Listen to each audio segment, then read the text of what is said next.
Hi there, I'm Jacqueline of Vero, and today let's explore the culinary tradition and the wines of an underrated region of central Italy, Abruzzo. To understand the cuisine of Abruzzo, we must first understand the geography of the region.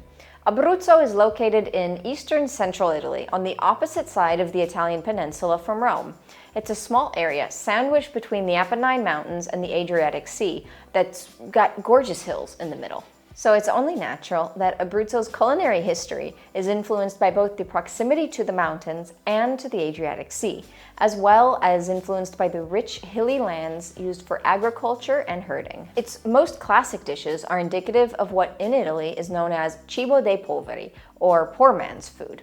As a consequence, the Abruzzese cuisine is a blending of simple ingredients by local farmers and fishermen that is always focused around a waste not, want not mentality. Because of the popularity of sheep herding and animal farms in the Abruzzese hills, the dishes which Abruzzo is known for are based mostly around lamb, with sheep's milk and sheep's milk cheese being there as well. The most famous lamb-based dish is arrosticini, or lamb skewers. While found throughout Italy, these simple arrosticini are originally from the Abruzzo area. And then, of course, there is pecorino, an aged cheese made from sheep's milk that is used commonly in many dishes throughout the area, including, when in its most aged form, it can be used as a garnish instead of Parmesan.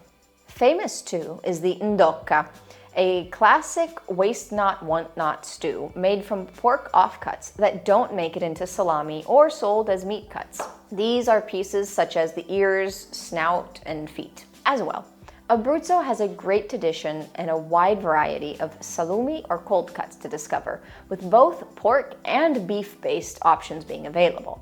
And all of these above-mentioned dishes pair wonderfully with tannic and full-bodied red wines, like that of the Montepulciano d'Abruzzo. And of course, like all over Italy, pasta dishes are very popular, with one of the most recognizable from the region being spaghetti alla chitarra, so called because they are made with a device of tightly stretched strings that resemble guitar strings, or chitarra. These spaghetti alla chitarra are made with an egg-based pasta dough, and the pasta is first rolled out very thinly, then placed over the guitar strings, and again rolled over, pressing the dough through the strings to cut the pasta. And when we head down out of the mountains towards the Adriatic, we see the coastal influence come into play, with fish-based soups, mussels, and clams, as well as other fish dishes beginning to appear. Cozze alla vastese, or mussels stuffed with breadcrumbs, garlic, and parsley, are sometimes served with a light tomato sauce. Other fish dishes, like seafood salads or marinated anchovies and sardines, are very popular and found frequently on Abruzzese tables and are all great matches for a fresh Trebbiano d'Abruzzo. And sticking with the sea theme, one can also try brodetto alla vastese, a traditional fish soup created with various types of fish found in the Adriatic. This is perfect with a more structured and smooth pecorino wine, which would pair well with a linguine and clam sauce pasta as well. Among the many great traditional dishes from Abruzzo, we selected a couple that inspired us the most and tried to cook them ourselves using the family recipes of Febo, a family-run winery that makes outstanding Abruzzese wines. The first recipe is palote, cacio e uova, or meatless meatballs. A vegetarian dish, this traditional meal looks like meatballs, but instead of meat, it uses eggs, breadcrumbs, and pecorino cheese. Another delicious dish is scrippelle mbusse. A funny name, right? But scrippelle are thin crepes, which are a versatile base for many Abruzzese recipes. The word mbusse, instead, is Abruzzese dialect for wet.